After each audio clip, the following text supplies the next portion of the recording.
Yo, what is going on, guys? Just quickly wanted to hop on here before my intro and just say that I recorded this video, my core play video that you guys are now seeing, Wednesday morning. I recorded it Tuesday afternoon, so that's why I'm kind of talking about how we had to wait for the news. And I recorded it before the LaMelo Ball news came out saying that he was out for the game. So just, keep that in mind that I recorded this a day early and I uploaded it the day of, which, you're seeing this now Wednesday. So that definitely, take that with a grain of salt with some of the stuff I say.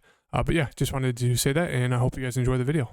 Yo, what is going on, guys? Welcome back to my channel. My name is Hart, and today I'll be going over my favorite core plays for tomorrow's 13-game NBA slate on DraftKings. $100,000 up top to first place as usual, so a ton of money to be made. If you guys are new to the channel, hit that like button, subscribe, turn on that notification bell. Trying to get to 1,000 subscribers by Thanksgiving, so hitting that like button really helps push out my video, really helps my channel, and I really do greatly appreciate it. So thank you guys for doing that. A lot of guys I like for tomorrow's slate that I think are way too cheap.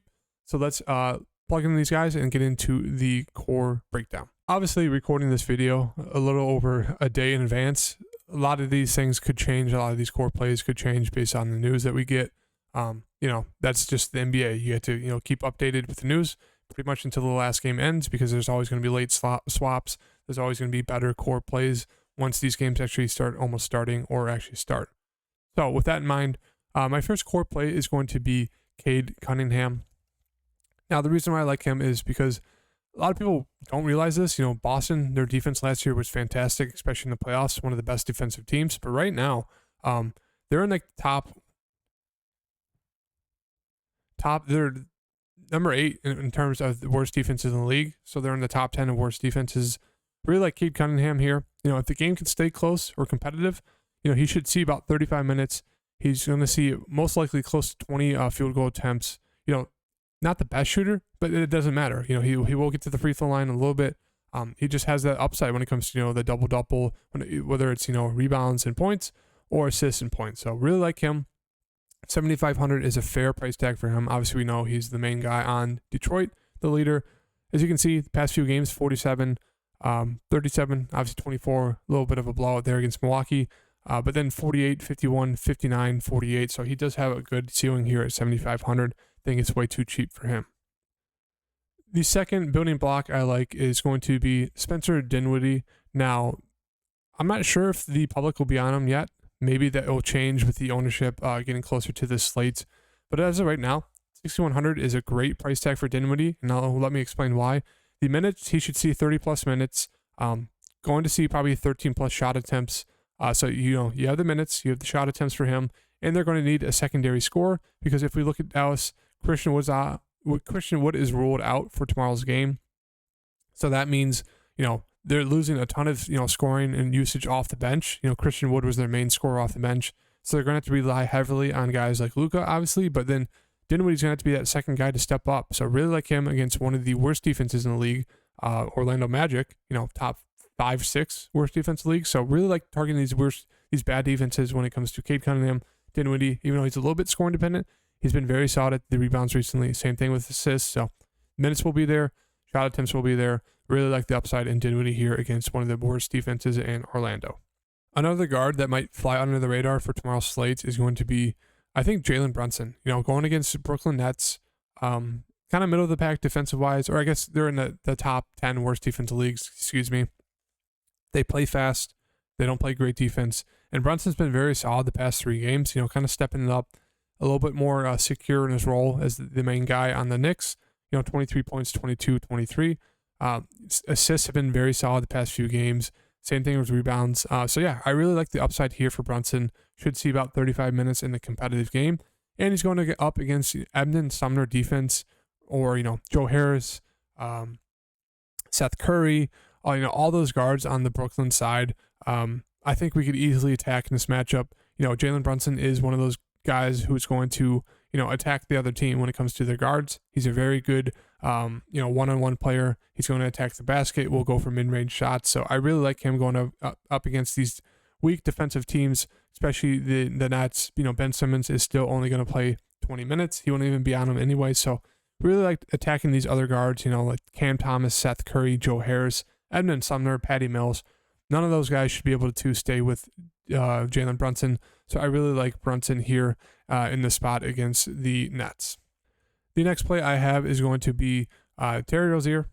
Now, this is slightly, I downgrade this slightly if LaMelo Ball's in. LaMelo Ball should be on a minutes limit. We'll have to see. But yeah, Rozier, another one of those guards. He's seen big minutes, shooting the ball over 20 times a game.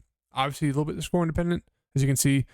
23 times, only 829 fantasy points, but should see at least 3 to 4 assists a game. Should see about 5 rebounds per game as well. And if he's hitting the shots, way too cheap at 7,800 going against Portland, who is a middle of the pack defensive team. But yeah, I just like the minutes.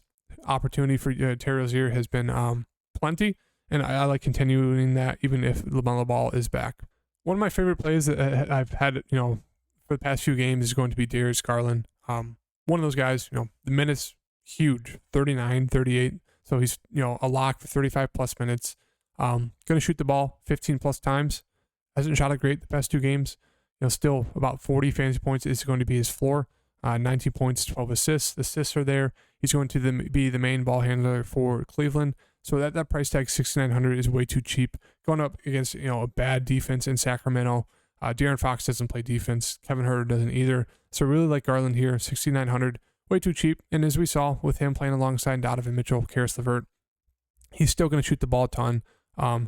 And Donovan has kind of become more of that just like secondary, just like the scorer guy. He's going to go out there and shoot. Not going to handle the ball much unless it's to shoot the ball. So I really like the upside there for Darius Garland when it comes to the assists. He has that double-double upside. So he's another, core building block play for me on the slate. Obviously, I'd put him in here, but obviously I already have too many guards, so I can't. But just keep that in mind. The last 2 guys I have is going to be Shai Gilgeous-Alexander. Now, he's kind of more of like a contrarian play here. Obviously, the price is way too cheap for SGA. He's averaging about 51 fantasy points per game. And the reason why I think people would be off of him this slate is just because the only time he's had a bad game was against Milwaukee because they got blown out. 108 to 94. It was down on minutes. Should see about 35 plus. Lost a little bit of his shot opportunity. And obviously, they didn't play well at all. So his assists were down. Rebounds were down. His steals and blocks were down. Everything was down, obviously, because of the blowout. So I like him as like a contrarian play. If the ownership, I don't think it will be there just because people are going to see that box score of how they got blown up by this, the Milwaukee last game. They're playing them again. Should be probably the same spread. So I think people will just be scared of this matchup. So I do think you can take advantage of that low ownership on SGA. And the last play I have is going to be a guy I've gone to the well with the past 2 slates. I just think he's one of those guys, once again, too cheap, especially going against this Bulls team. Brandon Ingram is making that jump to be an all-star this year. And I think he really wants to be in that like superstar conversation, which I do think he has that potential. And as you can see, every game he's played so far this year, he's pretty much gone for 40 or more fantasy points. Even in his worst game, coming back from that concussion, 7 of 23, still almost got you 40 fantasy points because he's very solid at assists, very solid at rebounds. He's going to get you some blocks or steals. So really like the upside here in this matchup against Chicago. Prime matchup. Chicago doesn't really have anyone who can guard all 3 players of Zion, CJ, or Brandon Ingram. So I really think Brandon Ingram's going to be able to eat them alive, and just love the matchup there. Love the price tag. And so yeah, these are my core building blocks for the slate. I usually do 4, but on this slate, I do think it's worth mentioning all these guys because they're all in great spots. All their price tags are fantastic, and I think you can fit a good amount of them in and, be off to a fantastic lineup that could definitely take down the 100K to first. So if you guys are new to the channel, hit that like button, subscribe, turn the notification bell, and I'll see you guys in the next video. Peace.